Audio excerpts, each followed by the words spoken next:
Bonjour à tous, nouveau numéro de votre magazine Éco-Débat consacré à l'actualité dans la CEDEAO. Il y a quelques semaines, ils étaient nombreux, tous ceux qui nous suivent depuis Bamako au Mali et dans tout le Mali d'ailleurs, à nous adresser de nombreux témoignages sur la vie au Mali suite aux sanctions imposées à leur pays. Nous avions consacré un numéro spécial à la situation au Mali et juste après, les dirigeants de la CEDEAO se sont réunis et lors de leur dernière rencontre le dimanche 3 juillet 2022, les dirigeants de la CEDEAO ont décidé de lever les sanctions économiques qui frappaient le Mali depuis le 9 janvier 2022. Seules sont maintenues les sanctions ciblées visant les dirigeants de la transition et la suspension du pays des instances de la CEDEAO. Que s'est-il passé pour en arriver là? À quoi s'attendre désormais? Décryptage avec nos invités du jour. Monsieur Sadia Zouzou, vous êtes spécialiste en intelligence économique. Merci encore d'être avec nous. Merci beaucoup, Soumaoro, de nous avoir une fois de plus encore invités pour essayer d'éclairer nos chers auditeurs de Medi TV sur la question. Et avec nous ici en studio, M. Alain-Serge Kouadio. Je rappelle, vous êtes consultant en développement. Merci encore pour votre présence. Merci, M. Stéphane Soumaoro. Je dois vous dire que le plaisir est partagé. Alors, nous étions tous encore sur ce même plateau. Il y a quelque temps, nous avons abordé, tant bien que faire se peut, l'actualité au Mali. Il y avait ces sanctions, vous aviez donné vos avis. Et aujourd'hui, on apprend que la CEDEAO vient de lever les sanctions économiques à l'endroit du Mali. Qu'est-ce qui s'est passé entre-temps pour en arriver là? Merci, M. Stéphane. Avant de répondre à cette question, j'aimerais bien entendu définir ce que c'est que la CEDEAO et exposer ses différents objectifs. La CEDEAO, c'est la communauté économique des États de l'Afrique de l'Ouest qui a été créée le 28 mai 1975 et elle a pour objectif de favoriser une coopération, une intégration économique au niveau de la zone ouest africaine. Et en 1990, suite à certains événements politico-militaires au niveau de la sous-région ouest africaine, la CEDEAO, de façon crescendo, a commencé à statuer sur des objectifs politiques, ce qui lui permettrait bien entendu de sanctionner certains États face au non-respect de certaines normes démocratiques ou certains régimes, je dirais, illégitimes.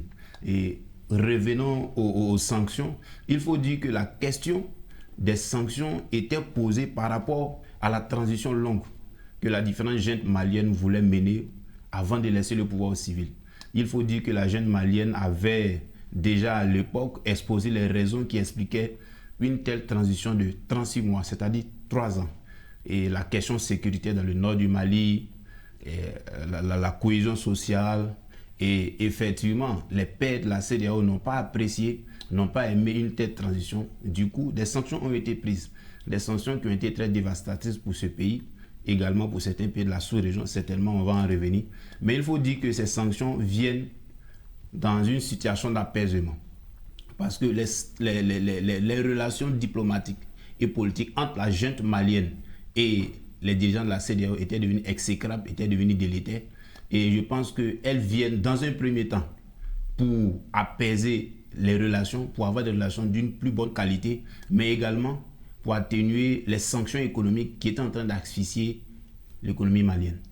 Alors, est-ce qu'on entend, vous allez rebondir sur la question, mais je voulais juste rajouter, est-ce qu'on entend il n'y a pas eu un certain lobbying des opérateurs économiques et même de la société civile pour en arriver là? Bon, ben, je pense que le fait de lever ces sanctions-là est une conjonction de facteurs, quand même aussi bien internes qu'externes. Dans un premier temps, d'abord, il y a eu des facteurs internes à la CEDEAO. Il faut savoir que beaucoup de pays, au-delà peut-être de ce qu'on dit, ouest-africains, qui sont notamment des pays frontaliers avec le Mali, beaucoup de ces pays-là ont été aussi d'une certaine façon impactés aussi par les effets des sanctions qui ont été prises, commerciales et financières qui ont été prises contre le Mali.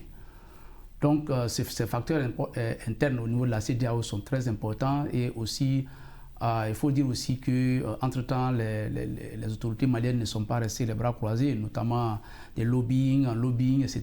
Si vous vous rappelez très bien, pendant cette période de janvier jusqu'à aujourd'hui, les autorités maliennes avaient entrepris des actions en justice contre les autorités de la CEDEAO pour avoir pris des sanctions jugées selon elles irrégulières en fonction des statuts de la CEDEAO. Comme mon co-débatteur le disait tout à l'heure, l'objectif de la CEDEAO, c'est en réalité, quand on regarde les textes, c'est de favoriser l'intégration économique des États. Et donc, le penchant politique qu'a pris la CEDEAO mettait vraiment la CEDEAO en difficulté.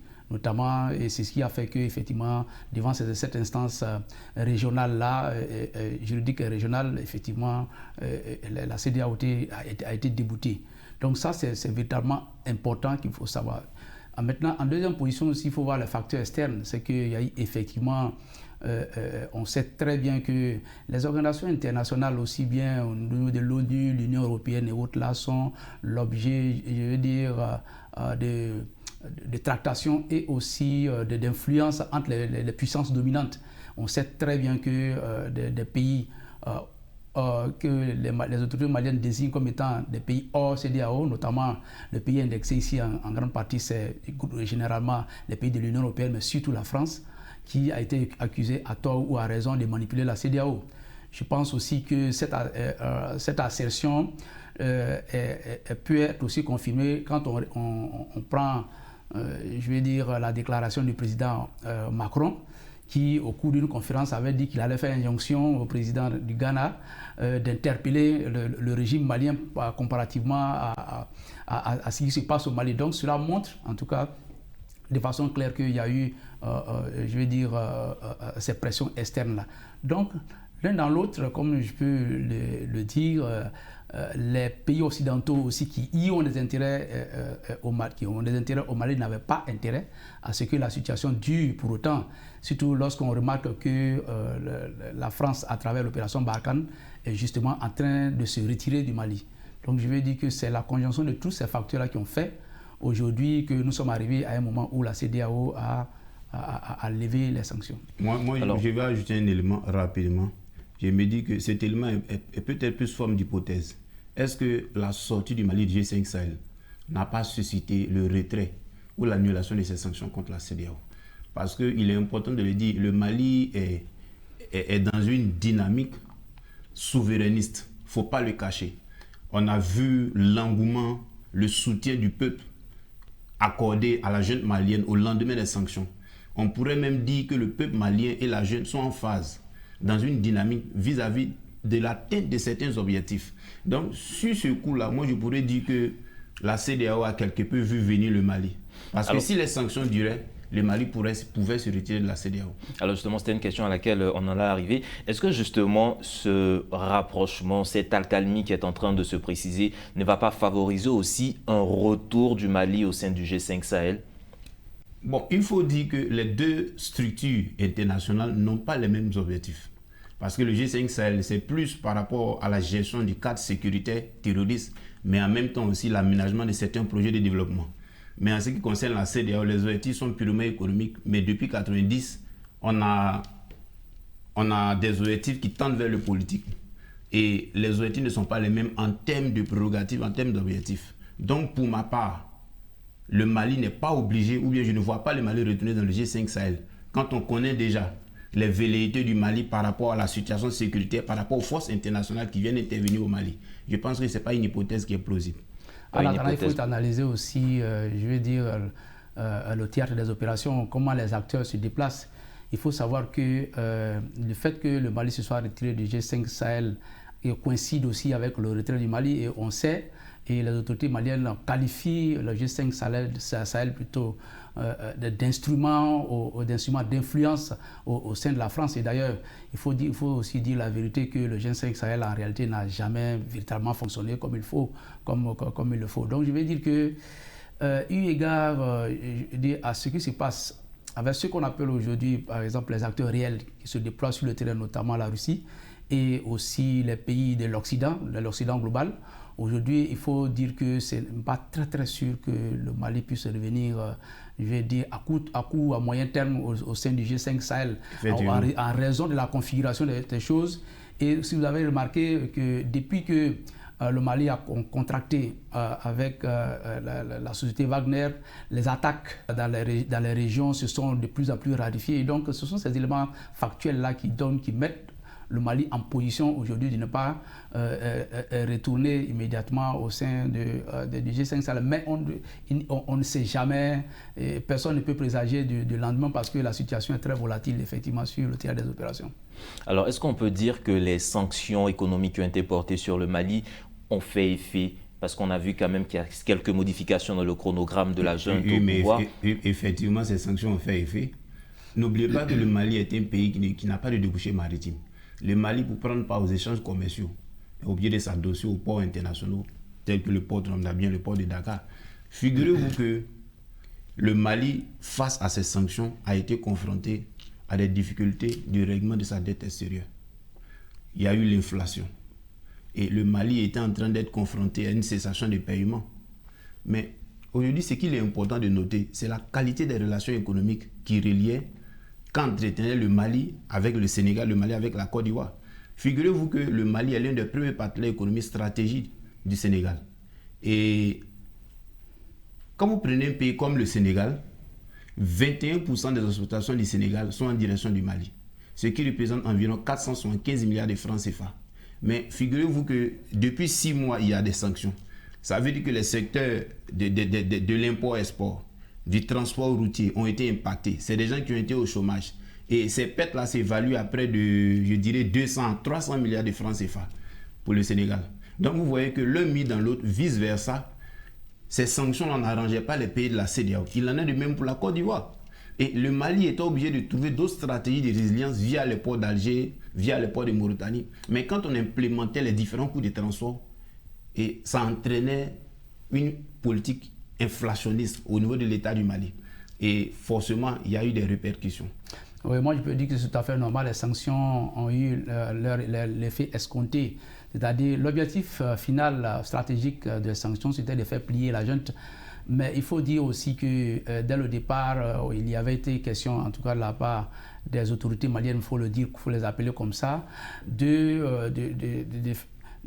faire un mandat de 5 ans environ. De 5 ans, on est passé à 36 mois et 36 mois, on est passé finalement à 24 mois. Donc je veux dire que d'une certaine façon, les sanctions ont porté effectivement leurs fruits et ça a permis aussi véritablement de voir aussi la capacité, aussi la résilience d'un pays enclavé comme le Mali. Donc brièvement, on ne va pas tellement s'étendre dessus. Si le Mali est passé, les autorités maliennes sont passées de 36 mois à 24 mois, je pense à mon avis que ces sanctions-là ont eu un effet sur le Mali. Alors juste pour sourire un peu, on a vu un peu sur la plateforme de notre émission quelques personnes réagies qui interviennent en ce sens que c'est pourquoi est-ce que c'est à la veille de la Tabaski que le Mali décide ou bien de partir dans ce sens où la CEDEAO décide de lever les sanctions? Est-ce que c'est parce que le Mali est un puissant fournisseur de bétail dans la région? Bon, pour moi c'est une coïncidence. Juste une coïncidence. Moi, juste une Alors coïncidence. donc, à quoi est-ce qu'on doit s'attendre prochainement dans les relations économiques ou diplomatiques entre le Mali et ses pays voisins? Est-ce qu'on repart à la normale tout d'un coup ou ça va se faire crescendo? Pour moi, c'est pas une coïncidence. Hein. Il faut dire que depuis le début, je pense que les pays africains ont mis assez de temps pour lever les sanctions contre le Mali. Si vous vous rappelez très bien, lorsqu'il y a eu les événements, le clash un peu, il faut le dire, avec les autorités maliennes, les compagnies aériennes françaises, Air France et autres, ont automatiquement fermé leur espace aérien. Mais ça n'a pas duré très longtemps avant que les autorités maliennes reviennent négocier. Alors plutôt les autorités françaises reviennent négocier avec les autorités maliennes. Et donc, je vais dire qu'elles ont senti, on sait par exemple que Air France fait la plupart de son chiffre d'affaires dans les pays francophones et particulièrement au Mali où il y a une forte communauté malienne en France. Donc, il y a des raisons qui sont des raisons purement objectives qui sont là. Et je vais dire, en ce qui concerne par exemple le fait que cette décision a été prise au niveau de la CEDEAO, coïncidemment, le 3 juillet à la veille de la Tabaski, est une décision opportune. Parce que faire de la politique aussi, c'est une appréciation des réalités du moment. Il faut savoir que la plupart des pays frontaliers, tels que je veux dire, la Côte d'Ivoire, les pays du Sud ici, et d'autres pays, la Côte d'Ivoire, le Sénégal, etc., sont des pays qui dépendent en ce qui concerne la fourniture en bétail, dépendent du Mali. Le Mali est un très grand fournisseur de bétail de tous ces pays-là à travers l'Afrique de l'Ouest. Donc, c'est un manque à gagner, non seulement pour le Mali, mais aussi pour ces pays-là qui ne veulent pas courir le risque aussi de se mettre à dos la population musulmane. Un pays comme le Sénégal, par exemple, est un pays qui est peut-être à 98% musulman. En Côte d'Ivoire, la Côte d'Ivoire, c'est pas le même taux, mais on se trouve en plus à 55 à 60%. Donc, c'est véritablement important. je veux dire que tout le monde cherchait une occasion pour ne pas perdre la face. Et c'est cette opportunité-là qui est arrivée aujourd'hui, étant donné que les personnes, les puissances qui sont ce qu'on appelle les acteurs réels, depuis longtemps déjà, n'ont pas réellement coupé leurs relations économiques avec le Mali. Et donc, ça m'amène aussi, votre question m'amène aussi à poser la question stratégique de ce qu'on appelle le fret de l'Hinterland. Le fret de l'Hinterland, ce sont les pays qui n'ont pas de débouchés sur la mer, comme le Mali, le Sénégal et le Burkina. Non, le Sénégal est un pays. Excusez-moi plutôt, le Mali, le Niger, le Burkina. Et le Burkina Faso, merci beaucoup. Le fret de ces pays-là est, je vais dire, il y a une véritable lutte pour pouvoir, de la part des pays côtiers, pour avoir le fret de ces pays-là. Aussi bien le Togo, le Bénin, le Ghana, le Sénégal. Donc, le fait de fermer les frontières pendant très longtemps aussi joue à un effet négatif sur l'économie de ces pays-là. Donc, c'est véritablement important et les pays avaient hâte, effectivement, à ce que ces frontières-là puissent être levées. Mais entre-temps, le Mali a pu trouver des débouchés pour contourner certains pays comme la Côte d'Ivoire, comme le Sénégal. Et parlant du Sénégal, c'était environ 200 milliards de francs CFA les transactions entre le Mali et la Côte d'Ivoire, plutôt entre le Mali et le Sénégal. Voilà, donc je vais dire que c'est un élément véritablement important et c'est un ouf de soulagement pour tout le monde. Cette décision, elle est bien prise, elle est très bien pensée. Voilà, c'est ce que je voulais dire. Je vais réagir rapidement. Je vais vous laisser réagir, mais dans le prolongement de cette question, il y a aussi la question de la vie chère.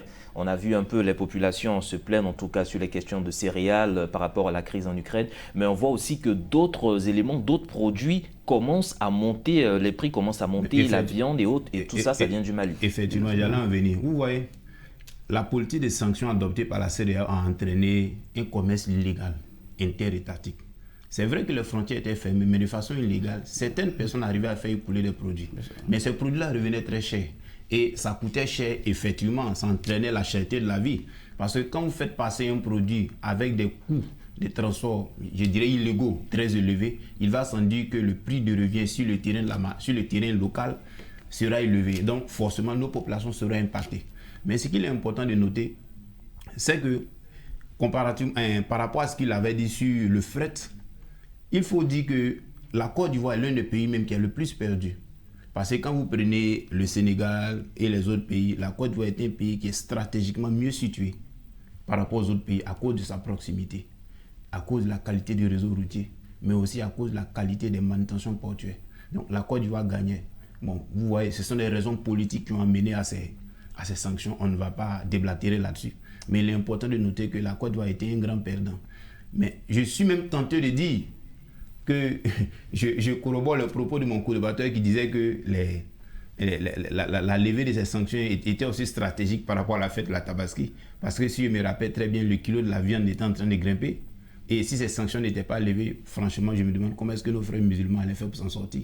D'autant plus que le coût de la vie devient de plus en plus élevé. Mais le coût de la vie devient de plus en plus élevé parce qu'il y a certains produits qui s'échangent entre la Côte d'Ivoire et le Mali, entre le Mali et la Côte d'Ivoire, vice-versa, qui étaient très prisés par les Ivoiriens. Et du coup, avec l'avènement de ces sanctions, il y a forcément eu des ruptures de stock. Et s'il y a rupture de stock, ça veut dire que sur le terrain, il y aura des difficultés pour s'approvisionner, pour avoir certains produits. Le coût va monter. Est-ce que j'avais à dire sur cette Alors question? vous me direz si oui ou non cela peut avoir un impact, mais on sait aussi qu'au niveau de la CEDEAO, le président de la commission, M. Jean-Claude Brou, passe désormais à la BCEAO et c'est un Gambien qui va prendre les rênes de la CEDEAO à partir de ce 11 juillet.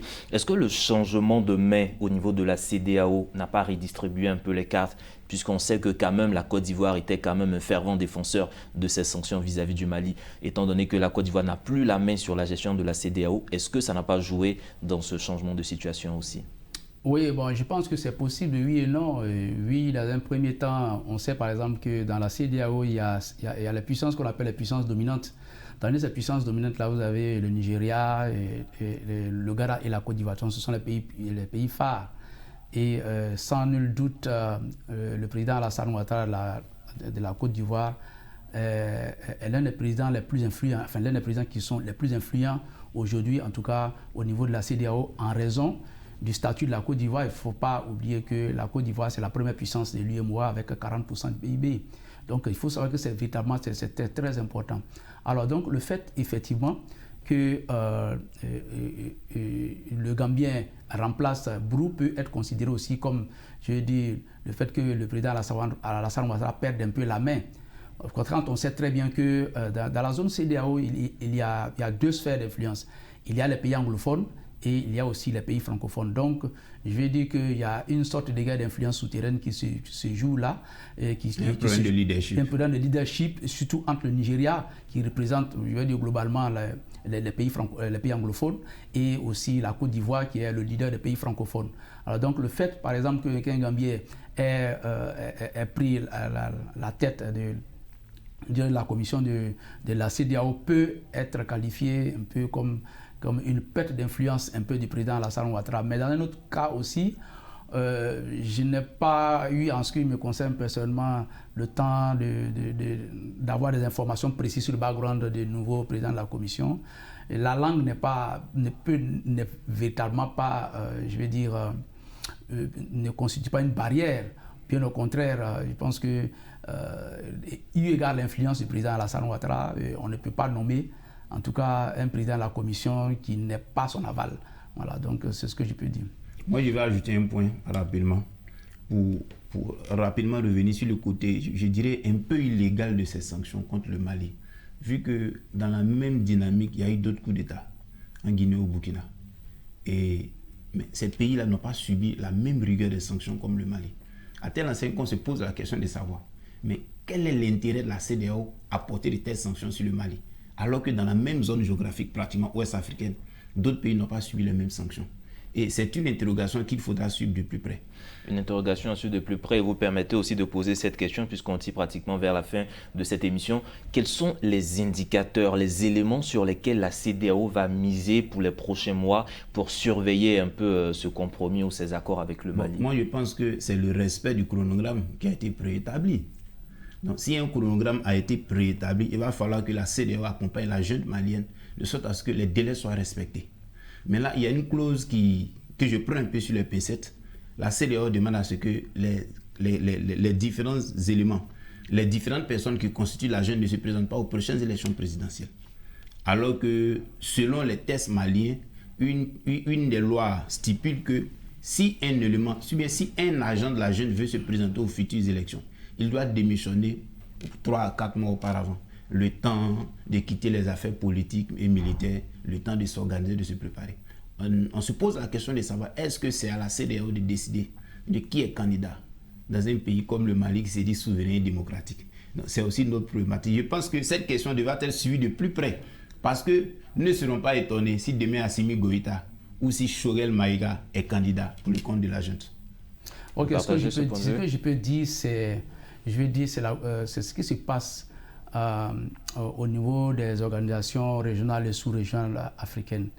Il y a d'abord les intérêts, je veux dire, des pays ouest-africains en ce qui concerne le cas du Mali.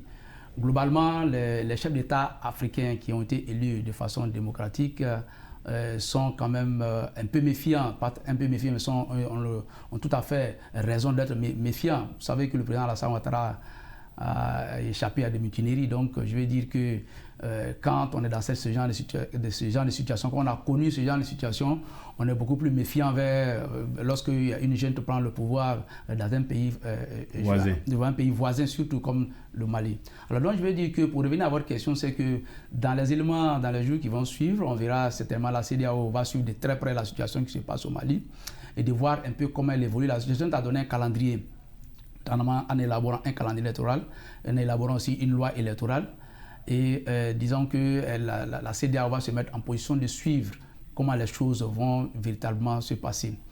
Autre chose aussi, à l'extérieur aussi, la situation qui se déroule au Mali est très suivie par les pays occidentaux, notamment par les pays africains. Il y a une phrase qui peut sembler être anodine.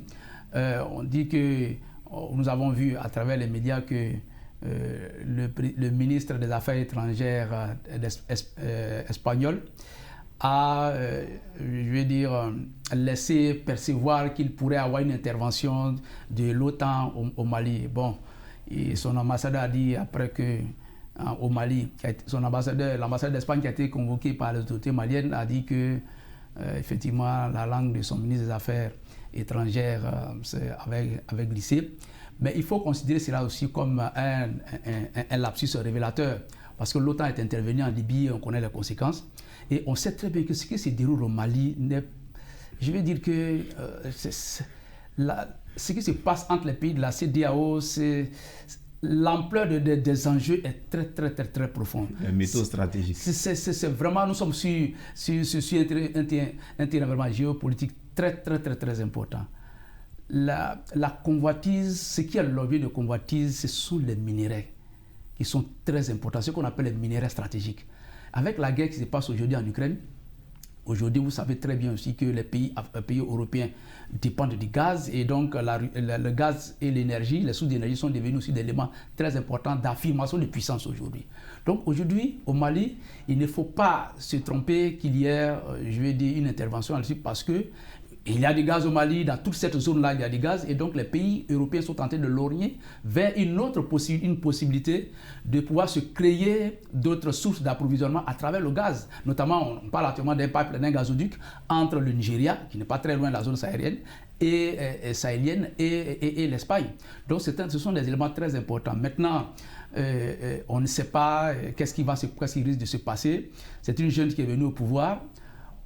C'est fort probable aussi qu'une autre junte soit en embuscade, on ne sait jamais. Donc, c'est un terrain qui est véritablement difficile à maîtriser, et les jours qui vont venir nous permettront de savoir réellement ce qui va se passer. Les jours futurs nous permettront de mieux déterminer cette situation, mais déjà nous disons merci à nos invités du jour. Monsieur Alain-Serge Kouadio, vous êtes consultant en développement, merci pour vos analyses. Moi qui vous remercie. Et vous aussi, M. Sadia Zozo, spécialiste en intelligence économique, merci. On parlait du Mali, surtout des levées des sanctions que la CEDEAO avait imposées au Mali. Un ouf de soulagement pour les populations maliennes. Le transport entre les autres pays va bientôt reprendre, les transactions économiques vont reprendre, et c'est l'avancée de l'Afrique qui compte. Mesdames et messieurs, c'est ici que se referme ce numéro spécial consacré au Mali et à la CEDEAO. Agréable suite au programme sur nos antennes.